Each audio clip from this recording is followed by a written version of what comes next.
So today we're going to talk about synovial joints. The synovial membrane and synovial fluid.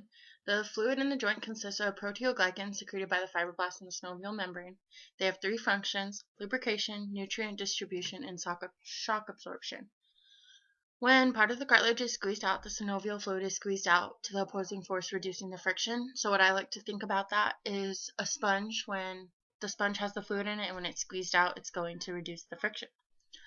The nutrient distribution, the synovial fluid in a joint must circulate, so whenever the joint moves, and then the articular cartilage pumps the fluid into and out of the cartilage matrix.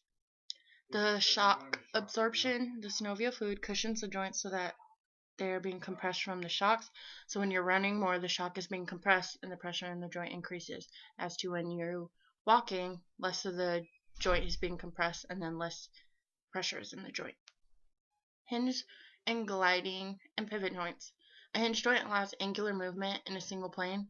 So it's like a movement like opening a door or a cabinet. You can find those in your elbow, knee, and ankle. A gliding joint has flattened surfaces. So they cross each other, but the amount of movement is very slightly. So you can find those in the vertebrocostal joint or the sacroiliac joint. A pivot joint are monoaxial and only permit rotation, so you'd find that in the radius and the ulna when the radius is turning. Continuing the specific joints such as the condylar joint, the saddle joint, and the ball and socket. The condylar joint nestles within the depression of an opposing force.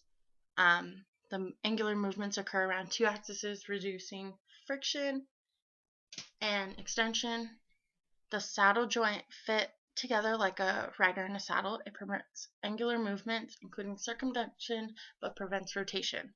So how I like to think of it is a rider wants to stay put in his saddle. He doesn't want to fall out, so it prevents the rotation of him turning and falling out. The ball and socket joint is where the round head of a bone rests in like a depression.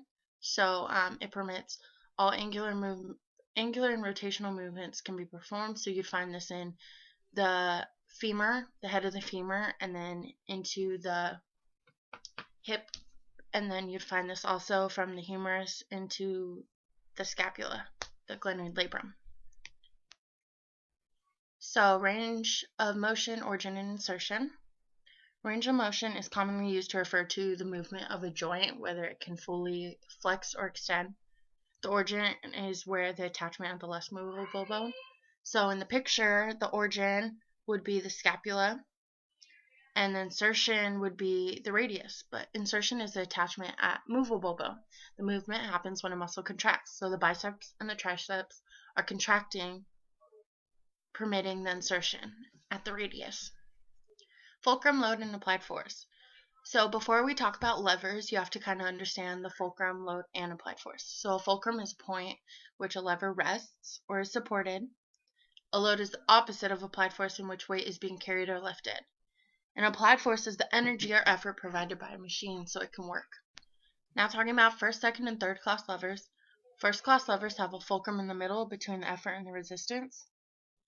A second class lever has the resistance between the fulcrum and the effort.